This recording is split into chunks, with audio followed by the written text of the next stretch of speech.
사회적 가치를 추구할 수 있는 굉장히 좋은 시간인 20대에 나 자신의 아니만 가지고 생활하는 거는 굉장히 안 좋다. 그 얘기를 좀 해드리려고 그래요. 그래서 그렇다고 해서 제가 지금 막 공통명제를 가지고 단체로 뛰어나와서 민주화 시위를 하자 이런 건 아니잖아요. 이게 이미 그거는 너무나 당연히 없어졌고, 하지만 각자 내가 어떤 분야를 하든 간에 내가 이걸 왜 하는지를 알고 굉장히 열심히 행동해야 된다. 막 준비만 할 것이 아니라 당장 액션을 많이 취하는 사람들이 나왔으면 좋겠다. 그래서 각자 다른 길을 좀 많이 가봤으면 좋겠어요. 그래서 오늘의 그게 주제인데, 다른 길을 가라고 이야기하면 학생들은 이제 어떻게 가라는 건지 모르겠다. 나도 폼나게 살고 싶다. 나도 멋있게 살아보고 싶어. 그러나 어떻게 하는지 모르겠어. 라고 하죠. 그래서 제가 좀 처방을 드리자면, 다른 길로 가려면 도망쳐야 돼요. 지금 여러분이 처해 있는 이 현실에서. 내가 여기 있지만 내가 다른 길로 가려고 그러면 친구들이 다 여기 있기 때문에 나를 붙잡아요. 너 왜 딴짓 하려고 그래? 근데 사실 나를 붙잡는 얘도 쥐도 다르게 살고 싶어. 근데 서로가 그 울타리 안에 있기 때문에 학교, 대학교, 전공, 기득권, 여러분이 가진 그 기득권, 그 틀 안에서 모두 개개인은 다 다르게 살고 싶으면서도 서로가 서로를 얽매이는 큰 울타리 같은 역할을 서로 하고 있어요. 근데 일부러라도 이 힘든 경쟁에서 확 도망쳐 봐야 보이지 않던 것들이 보여요.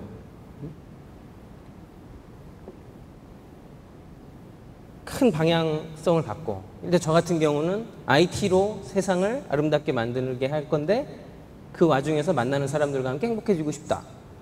그냥 그런 큰 방향성을 갖고 각자가 내 페이스대로 살았으면 좋겠어요. 막 열심히 뛰면, 마라톤으로 뛰면 다 열심히 살잖아요, 여기 온 사람들. 근데 내가 아무리 뛰어도 남이 저 앞에 있기 때문에 나는 언제나 2등일 수밖에 없잖아요.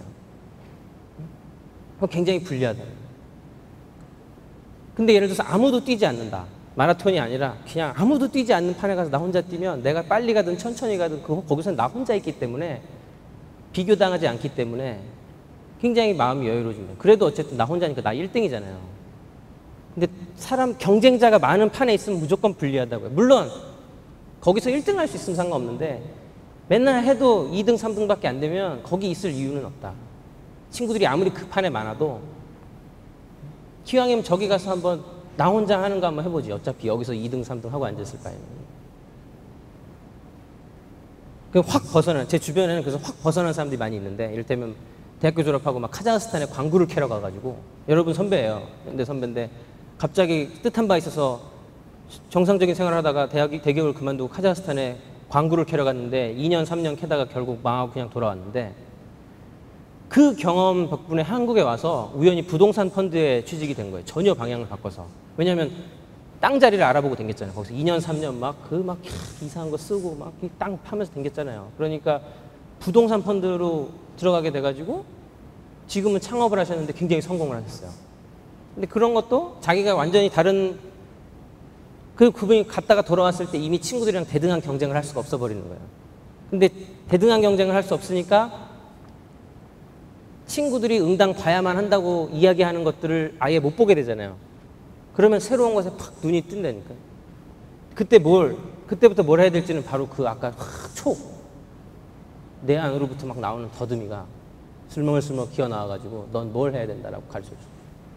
이 동물적 감각이 굉장히 중요한데, 예를 들어서 그냥 평범하게 살다가 갑자기 도메인 독점에서 수많은 정보를 받아들이지만 그 중에서 이건 내가 해야 되겠다라고 판단이 되는 그 순간이 바로 어디서 나오냐면 이 뒤에 숨겨놨던 더듬이가 얼마나 기냐, 그거에 따라서 튀어나온다고요. 그 순간.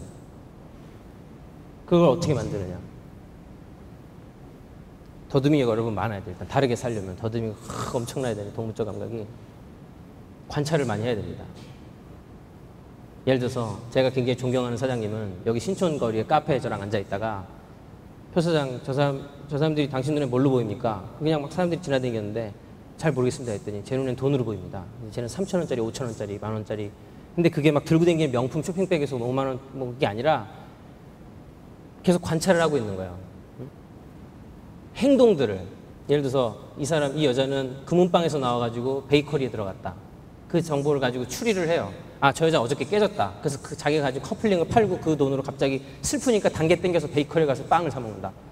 그런 어처구니 없는데 그런 어처구니 없는 추리를 엄청 많이 해보면 카페에 앉아가지고 사람들을 관찰하고 있다 보면 그 중에 한 100번 하면 혹시 한 번은 맞을 수도 있잖아요. 근데 그 100번의 시도를 해보지 않는 사람들은 한 번에 맞출 기회조차 얻지 못한다고. 근데 그런 의도적인 노력들이 똑같이 보이는 정보 안에서 나만의 데이터를 추출해낼 수 있는 능력이 되는 거라고요. 예를 들어서 신촌 앞에 가면 사마고속 있잖아요. 어느 날 제가 인천 갈 일이 있어서 사마고속을 타다가 금요일 저녁이었는데 줄이 쫙 서 있는데 우연히 매출이랑 지출을 계산하게 되는데 그게 황금 노선이라는 걸 깨달았어요. 이게 어떻게 하냐면 버스는 첫차 막차 정보가 있잖아요. 배차 간격도 거기 정류장에 써져 있고 그러면은 하루에 그 노선을 돌아다니는 버스 대수를 알 수 있고 거기 기사님이 한 분들 계실 것이고 그 다음에 내가 지금 금요일 저녁인데 여기 줄이 이렇게 서 있으니까 대충 한 노선에 50명씩 한 6개 되니까 300명이다. 그럼 이걸 맥스 값으로 잡고 금요일 저녁이니까 민 값은 제로다. 아무도 한 명도 안 기다릴 때. 그럼 대충 그냥 산수적 2를 나눠갖고 150. 그게 대단히 틀린 계산이지만 그렇게라도 막 해보는 거예요. 버스 값은 1,300원이니까 그걸 곱해갖고 대충 평균에 150명에 뭐 기름 디젤 쓰니까 디젤 현재 얼마겠지. 차고지는 인천에 있겠지. 그냥 막 해보는 거야. 추리를. 그러면 대충 매출이나 대충 지출이 나오잖아요. 순이익도 나오고. 근데 그런 의도적인 계산들을 막 해보다 보면은 촉이 길러져, 촉이. 뭘 보더라도 남들이 얻지 못하는 데이터를 얻게 돼요. 그런 게 많이 필요하다.